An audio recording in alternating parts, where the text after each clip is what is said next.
হাত কোনো খেলনা চায় না নতুন জামা, চায় না দামি খাবার। এই ছোট্ট দুই হাত শুধু একটা আকুতি জানায়, আমাদের মাকে বাঁচিয়ে দিন।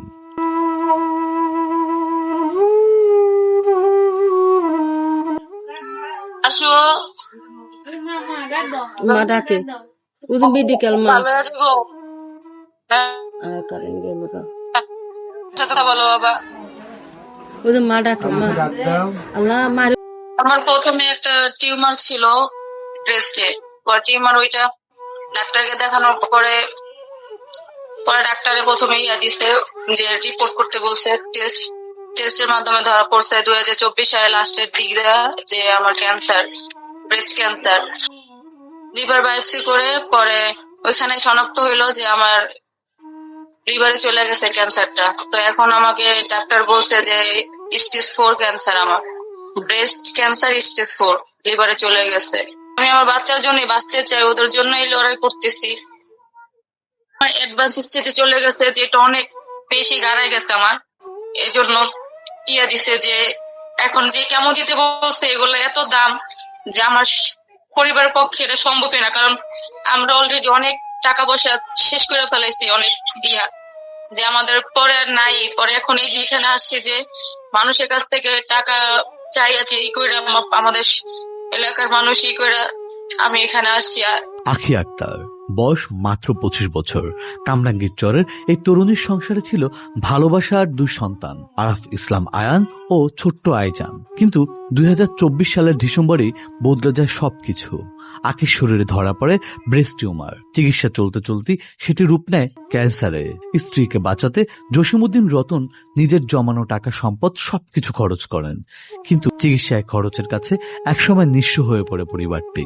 আমার মেয়েরা এখন বাংলাদেশে এইখানে চিকিৎসা করছে, এসে 3 বছর ধরে, মানে এখন গেছে 4 স্টেজে এখন ইন্ডিয়ায় আছে। আমার মেয়েটা ইন্ডিয়ায় হাসপাতালে আছে। এখন মেয়ে ফোন দিয়ে বলে যে মা, আমি তো এখন টাকার জন্য আমি চিকিৎসা চালাইতে পারতাছি না, চলতে আছে না। এই যে আমার এই বড় নাতিটা এই যে ক্লাস 1-এ পড়তো, স্কুলও পড়ালেখা বন্ধ হয়ে যেতে আছে। আল্লাহর কাছে কই, আল্লাহ তুমি আমারে নিয়ে যাও, আমার সন্তান আখি আক্তার ওরে তুমি বাঁচাই রাখো। আমি চাইতেছি আমার জীবনটা তুমি এই মুহূর্তে লয়ে যাও, আমি দুনিয়ায় বাঁচতে চাই না। অগো মুখের দিকে তাকাইয়া তুমি অগো বাঁচাইয়া রাখো। মেয়েকে বাঁচাতে আখির বাবাও বিক্রি করেন নিজের সম্পদ। সংসার চালানোর ছোট্ট হোটেলটি এখন পরিবারের শেষ অবলম্বন। আমাদের মেয়ের যে ক্যান্সার হয়েছে এটা আমি কোনদিন ভাবতে পারি না, কারণ আমি তো ক্যান্সার হওয়ার পরে আমি অনেক নিঃস্ব হয়ে গেছি। আমার দেখা সম্পদ যা আছে সবই শেষ। এখন আমি আর পাচ্ছি না। এখন বিদেশি যত বাংলাদেশি মানুষ আছে যারা, এরা সবাই যদি আমার মেয়ের লোক যদি দোয়া করে বা সাহায্য করে, তাহলে আপনাদের একটু উদ্ধার হয় আর কি। মায়ের চিকিৎসার জন্য শেষ পর্যন্ত মসজিদের সামনে হাত পাততে হয় আখির 2 সন্তানকে। ছোট্ট 2 হাত বাড়িয়ে তাদের একটাই কথা, আমাদের মাকে বাঁচানোর জন্য সাহায্য করুন। দেশে চিকিৎসা চালিয়ে যাওয়ার পর বেঁচে থাকার শেষ আশায় আখি পাড়ি জমায় ভারতে, কিন্তু সেখানেও অর্থের অভাবে থেমে আছে চিকিৎসা। আমি আখিরে ছোটকাল থেকে কোলে পিঠে করে মানুষ করছি। এখন তার বয়স তো 25 বছর। এই বয়সে তার ক্যান্সার পরিস্থিতি আছে। সে মৃত্যুর সাথে লড়াই করতে আছে। তার 2টা বাচ্চা আছে। ওই বাচ্চা 2টা ও এখন বাংলাদেশে থুইয়া চিকিৎসা ইন্ডিয়া আছে। গ্রামবাসী কিছু টাকা দিয়েছে, ওই টাকা নিয়ে সে ইন্ডিয়ায় আছে। ওই টাকা শেষ হয়ে গেছে, তার চিকিৎসা বন্ধ হয়ে যাইতেছে। আমি খালান, আমি তার মার মতন।